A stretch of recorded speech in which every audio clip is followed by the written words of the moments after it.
a couple friends of yours, but you were joking and laughing and everybody was having a great time and feeling a sense of inner peace. But now you land in this foreign zone and you don't know anything around you. You don't know what's a threat. You don't know who you can trust, if you can trust anything at all. You talk about the internal void and you're going through a tough transition and you start drinking more than usual. How big of a problem did your drinking become? It started to feel so normal. And when I think about it or think about how I might do it or where or when I might do it, when it started to feel as normal as like, hey, I got to remember to get milk when I go to the grocery store, and have that same kind of, lack of emotional resonance or emotional response inside. Unsolicited Perspectives podcast. Episode clip. A lot of the work that I do now with veterans or anybody that's in recovery is helping them come out of that heightened state, come out of that high stress state and begin to expand that aperture so they can remember. This is not saying that, this is not saying that you don't have defects, that you don't have weaknesses, that you haven't made some mistakes in the past. This is saying that it's also true that there's many beautiful things about you. You've had many wins, many successes, you've developed many strengths, and it's fair to you and it's necessary for your recovery journey or your growth or healing journey to be able to see all of that and to be aware of all of that. It seems like what you're describing to me, that tunnel vision, that horse with blinders on, that Right. even if you have people that are close to you, because you're hyper-focused on your flaws, you feel absolutely alone. Mhm. And that's even compounded by the fact that you used to be a part of this tribe that you were around all the time that you're not around anymore. Am Right. I getting that right? Is that kind of how you felt? Like, I'm alone, no matter who's around me right now. Right. Yeah, You know, certainly. I my mean, just imagine, if you're, let's say you're going on a trip and they have to do an emergency landing in a foreign country, and maybe you're there with a couple friends of yours, but you were joking and laughing and everybody was having a great time and feeling a sense of inner peace. But now you land in this foreign zone and you don't know anything around you. You don't know what's a threat. You don't know who you can trust, if you can trust anything at all. You don't know what might take you out. You need to get your basic needs met. So now all the sense of peace and connection and everything that came from those that were around you, now it's okay. I'm just, I'm just looking for threats. I'm just trying to survive right now. So even though those things might still be around you, you might have the same clothes on that you were grateful for, 2 hours prior. You might have, all the things going on at home that you were grateful for, and might be very aware of different strengths that you have and things that are going well in your life. But now you're in survival mode. You're in some foreign place with all these foreign things around you. And you become hyper-focused on, I just need to survive this moment. So what's the next potential threat that could take me out? What's the next gap that I need to be aware of so it doesn't become a threat? And that's your training. That's what they teach you in the military, because every decision or majority of decisions are life and death. You have to think in that regard. So when you're in the normal life and these aren't life or death decisions, you're still placing that thought process on every single decision. And you talk about the internal void and you're going through a tough transition and you start drinking more than usual. How big of a problem did your drinking become? So I think, it was a normal behavior that turned into really a maladaptive coping. I mean, I for many years, I didn't have a healthy relationship with alcohol, but I really saw it. Thank goodness I had a moment of awareness where I realized that, oh, this is alleviating too much pain. Like there's something in here that this is doing. And I don't think it's good in this nature. It's not something that's adding a little bit of joy or relieving a little bit of stress. There's this deep void. There's this tremendous pain and this source of fear inside of me. And numbing that out might not be the best thing right now. Like if you have a broken leg, of course, morphine will help you not feel the pain, but it doesn't mean just take the morphine and everything's okay. Right.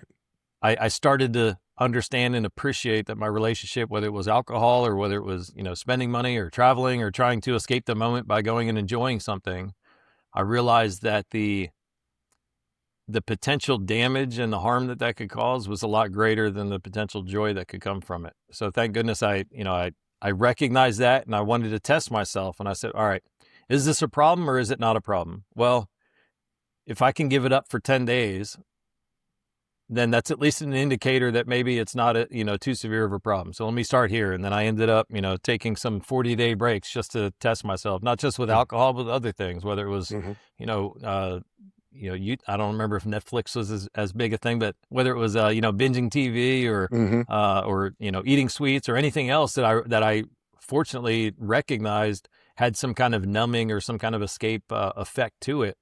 So I would start to test myself, and and thank goodness I did, because I think it slowed the downward spiral. Of course, it didn't alleviate the challenges. Once you remove that numbing mechanism, well, then you have to do some work to try to get back to a solid ground or to a better place.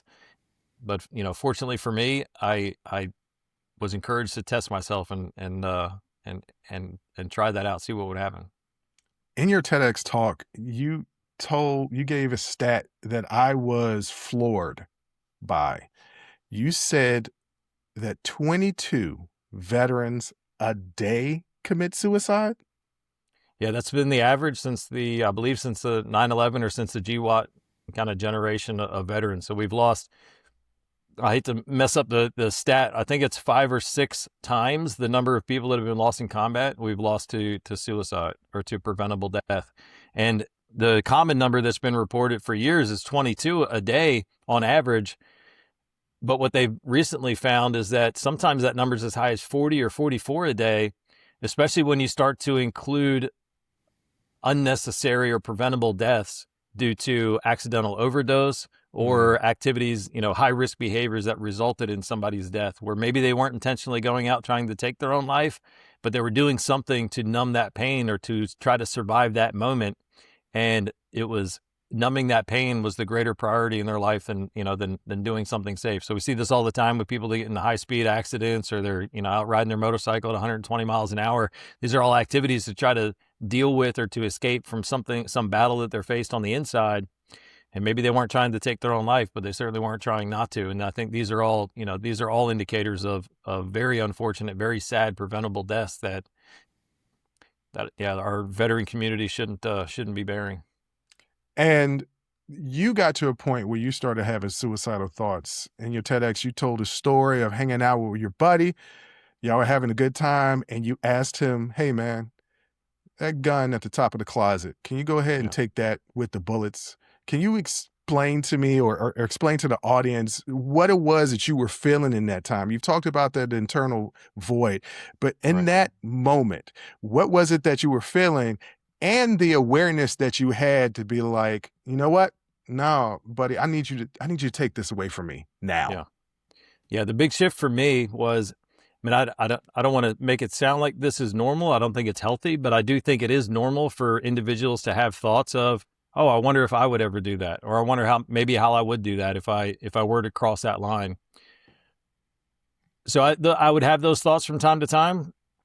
And then what really kind of shook me awake, if you will, was one day I realized that, oh, those thoughts, they're becoming more regular, and they don't have that kind of emotional, like, knee-jerk response when I feel that. It's not like something I entertain for a second and then immediately push it out of my mind. It started to feel so normal. And when I think about it, or think about how I might do it, or where or when I might do it, when it started to feel as normal as, like, hey, I got to remember to get milk when I go to the grocery store, and have that same kind of, lack of emotional resonance or emotional response inside, I was like, oh no, I don't know what it looks like to be 1 day or 1 hour before doing that act, but I know that 22 veterans a day are doing it. And I don't know if I'm 1 day, 1 week, 1 month away from crossing that line, and not being able to say with certainty that I wouldn't do it was enough to kind of scare me and help me realize that I needed to do something different. So I didn't have I guess I didn't have the courage or the wherewithal to do everything to protect myself. But I saw an opportunity when a buddy came, and we were, talking about firearms. And before he left, I was casually and, not trying to excite any kind of reaction. I was just like, hey, would you mind, where it is, would you mind going and taking it with you when you go? And that's all that I said. And this was, this wasn't a veteran, but fortunately it was somebody who I had a great relationship with. And he was the kind of guy where you don't need to explain anything. He's not going to ask any questions. He's just going to do it. Join the conversation and follow the Unsolicited Perspectives podcast on Apple, Spotify, or wherever you get your audio podcasts.